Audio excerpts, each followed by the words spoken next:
मुस्लिम समुदाय पर फॉरवर्डों का कब्जा, दलितों के आवाज को दबाया जा रहा, अंसारी समाज का बड़ा आरोप। आपने अभी तक सिर्फ हिंदू धर्म में ही सवर्ण और दलित जैसे शब्द सुने होंगे, लेकिन क्या आपको पता है कि मुस्लिम समुदाय में भी दलित और सवर्ण होते हैं? जी हाँ, आप सही सुन रहे हैं।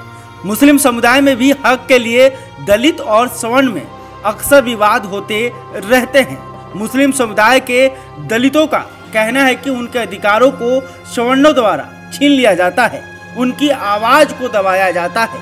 अंसारी समाज का दावा है कि पूरे बिहार में आबादी के हिसाब से यादव जाति के बाद दूसरी सबसे बड़ी आबादी अंसारी जाति का है। इसके बावजूद अंसारी समाज को राजनीतिक पार्टियां नज़रअंदाज करती हैं, जो काफ़ी चिंतनीय है। आपको बता दें कि बिहार में 243 विधानसभा है, जिसमें एक भी विधायक मुस्लिम बैकवर्ड श्रेणी से नहीं है और न ही एक एमएलसी इस श्रेणी से है। दरअसल जिस प्रकार से हिंदू समुदाय में बैकवर्ड फॉरवर्ड का बंटवारा हुआ है, उसी तरह मुस्लिम धर्म में भी बैकवर्ड और फॉरवर्ड का बंटवारा हुआ है। मुस्लिम समुदाय में 4 जातियों को फॉरवर्ड श्रेणी में रखा गया है, जिसमें शेख, सैयद, पठान और मलिक को शामिल किया गया है। वहीं 2 जातियों को ओबीसी श्रेणी में रखा गया है, जिसमें कलाल बिरादरी और मलिक को रखा गया है। मलिक को सिर्फ बिहार में ही ओबीसी में रखा गया है, लेकिन देश में यह फॉरवर्ड श्रेणी में आते हैं। जबकि मुस्लिम समुदाय में अन्य सभी जातियों को ईबीसी में रखा गया है। ईबीसी में 1 या 2 नहीं बल्कि लगभग 37 से 38 जातियों को रखा गया है। आपको जानकर हैरानी होगी कि पूरे बिहार के मुस्लिम समुदाय में 50 से 60% आबादी पिछड़े समाज से है। मुस्लिम समुदाय में सबसे बड़ी आबादी वाला समाज अंसारी ही है, जो कि पिछड़े समाज से आते हैं। बैकवर्डों ने दावा किया है कि 17% अगर मुस्लिमों का वोट है पूरे बिहार में, तो उसमें 14 से 15% वोट केवल पिछड़ों का ही है। लेकिन इसके बाद भी पिछड़ों को कहीं उचित जगह नहीं दिया जा रहा है, सभी राजनीतिक पार्टियों द्वारा नज़रअंदाज किया जा रहा है।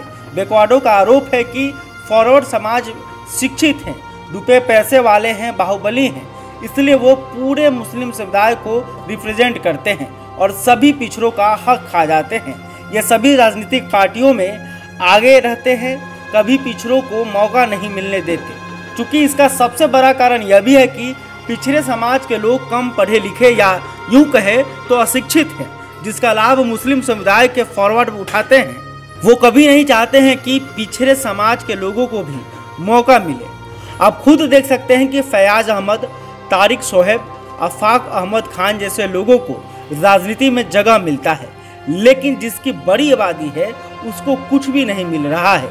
हर जगह पर कब्जा फॉरवर्ड श्रेणी के लोग जमाए हुए हैं, सबका हक और अधिकार खाकर पूरे मुस्लिम समाज को रिप्रेजेंट कर रहे हैं। चूँकि मुस्लिम समुदाय के पिछड़े समाज के लोग हक और अधिकार की लड़ाई नहीं लड़ पाते हैं, बस आंख बंद करके मुस्लिम के नाम पर भाजपा के विरोध में वोट दे देते हैं। चूँकि बैकवर्ड कम पढ़े लिखे हैं, इसलिए चीज़ों को समझ नहीं पाते। हालांकि अंसारी समाज की तरफ से यह भी दावा किया गया है कि अगर भाजपा पिछड़े मुसलमानों को उनके हिस्से की अधिकार देती है तो वो भाजपा के साथ जाने को तैयार है। राज्यसभा का जब चयन हुआ तो कांग्रेस 10 में से 1 भी सीट मुस्लिम समुदाय के पिछड़े समाज को नहीं दी। जदयू ने भी 2 टिकट दिया तो उसमें भी पिछड़े समाज को शामिल नहीं किया गया। राजद ने 2 राज्यसभा और 3 एमएलसी उम्मीदवार बनाए, लेकिन इस समाज को कहीं कोई जगह नहीं दिया।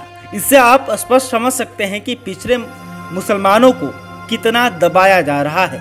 हालांकि बिहार में जातीय गणना के बाद सच्चाई क्या है वो सामने निकल कर आएगी। मुस्लिम दलितों को उम्मीद है कि जातीय गणना के बाद सबके सामने हमारी जनसंख्या आएगी तो शायद सरकार कुछ करे। बहरहाल अभी तक आपने हमारे चैनल को सब्सक्राइब नहीं किया तो तुरंत कर ले। इस खबर को लेकर आप क्या सोचते हैं कमेंट करके बताइएगा।